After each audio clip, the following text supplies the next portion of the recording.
Hey everybody, welcome back to the Freedom Pines podcast. I'm your host, Jamie A.B. So today we're going to talk about this very strange, last couple of days of events between, Trump coming out and saying that Pierre Poilievre isn't a mega guy to, that entire thing being overshadowed by the whole Zelensky thing. We need to dive right in, okay? Let's get into it. I truly feel like we are in a time right now where we're going to look back on this and it's going to be like that scenario when Bush got that shoe thrown at his head.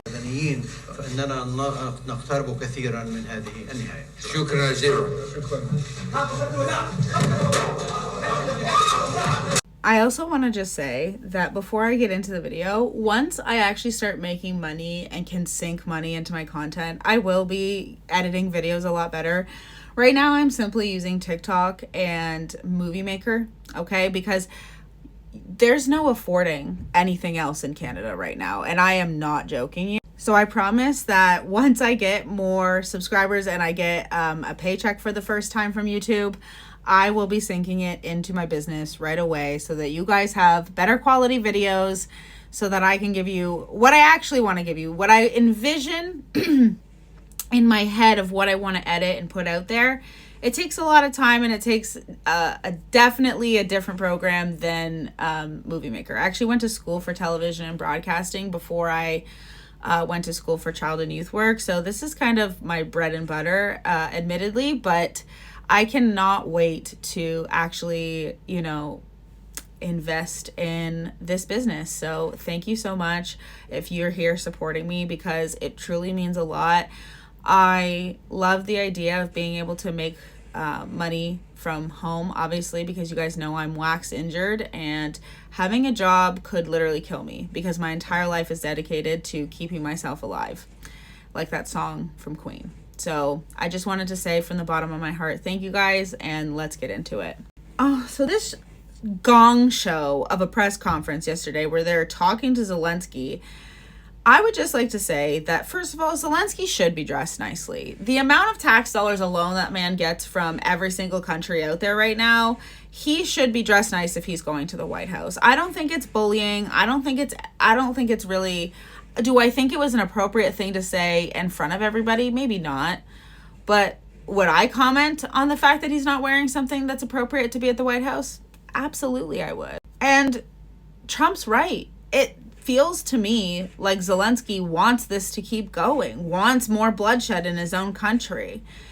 But I also see that this is over minerals too, which is obviously what's going on. You know what I mean?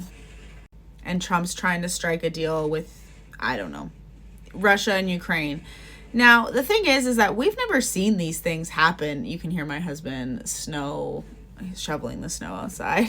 Now, these things don't happen in the public eye. This is one of the first times I have seen one of these conversations happen in real time. And I just think it's a very interesting time in history. It just seems like a gong show to me. None of that seemed appropriate for us to see.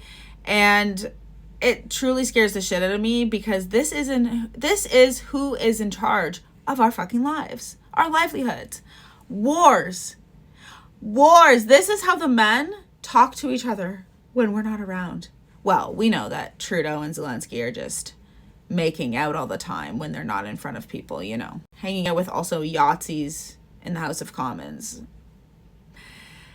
What do you think is more embarrassing for Zelensky? Being honored with a Nazi at the House of Commons or being screamed at by Trump? Please let me know in the comments. I should do a poll. Which one of our governments embarrassed him the most? Love to see that. But honestly, what is Zelensky thinking? Well, truly, I am under the impression, because I don't believe a single thing that anybody tells us about anything. On one hand, we have Trump telling us that every city in Ukraine is destroyed. And on the other hand, we're on TikTok looking at people in Ukraine, not seeing that align. Okay.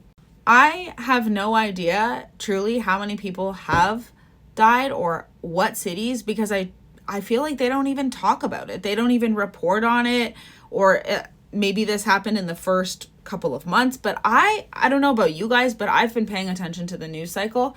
They have not been talking about this. It's mainly been Israel and Hamas. And even with that, when it comes to foreign stuff, I I can't just look on the government website. I always go to the government. Like, if I want to prove that there's weather modification, all I have to do is go to the Canadian government website, and I know what to look up. I speak the language. When it comes to these wars, people are always like, well, why don't you have a stance on pro-Israel or pro-Palestine, blah, blah, blah. Okay, first of all, I hate every government. I don't think war should be happening at all. I truly feel for the people who are being, victimized by their governments, okay? Overall, I definitely think this overshadowed the situation with Pierre Poilievre, and I think that that's an even more interesting conversation as a Canadian. So Pierre Poilievre is between a rock and a hard place right now with Canadian voters, because he knows that a lot of his base wants us to work with Trump. And I mean, I'm pretty sure a bunch of people who are actually going to end up voting for him are actually very much pro 51st state right now, okay? Which, please, you guys, if you're pro 51st state, you know that I value your opinion, but please see that that is globalism and New World Order.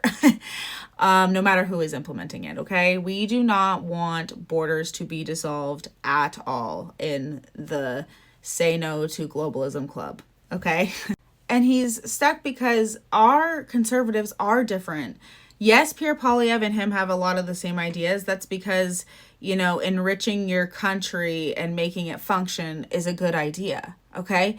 Bringing businesses to your country to ensure that the people in your country have jobs so they can afford things is a good thing, okay? It doesn't mean that Pierre Poilievre and Trump are the same people in the slightest. Pierre Poilievre is not the same as Trump at all. Trump is a billionaire.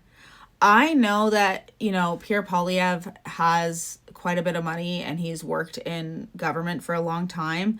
But Pierre Poilievre has worked, people say, oh, he's never worked a real day in his life. Neither did Justin Trudeau. And Justin Trudeau continued, even when he was in government, to not work a single fucking day in his life. He literally practiced his lines and that's all he did. We know that Justin Trudeau is not making the calls behind the scenes. Pierre Poilievre is smart. If you watch his interviews, he knows about the economy.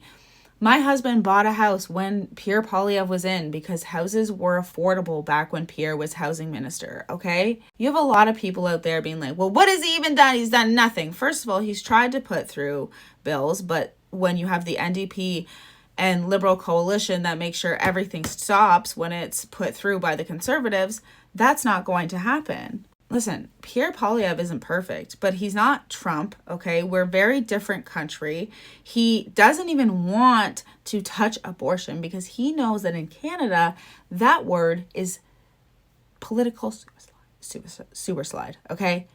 And I'm pretty sure it's why they didn't go with Dr. Leslie Lewis. That, and besides the fact that Pierre Poilievre was really making, standing out because he was standing up for the truckers and stuff. He knows that touching that or anything that has to do with the gays, like gay marriage, is a bad thing. It's not going to go well for him. I do hope that he stands tall. He does say that he denounces wokeness all the time. I really wish he would narrow that down to DEI and CRT and queer theory, because that is the problem with a lot of our institutions. But we are different, and he definitely needed this little push to be able to say that he is Canada first. He's not MAGA. He is his own person. And I think that this gives him enough distance away from Trump to make people feel comfortable, but also puts him in a position where the people who want him to get along with Trump, because obviously we do want him to get along with Trump. We don't want to be enemies with the United States. This gives him the perfect opportunity to show that he doesn't want to fight, but also show that he is Canada first. So what do you guys think about the last couple of days? Let me know. And thanks so much for being here, you guys. It truly means a lot. I'm not getting a lot of views on my videos, so if you want to share and whatever, that would be great. I want to get someone to share my videos that has a bigger audience so that maybe I can get my name out there. But anyways, guys, have a great day. Have a great weekend. And I'll see you guys maybe Monday, maybe before.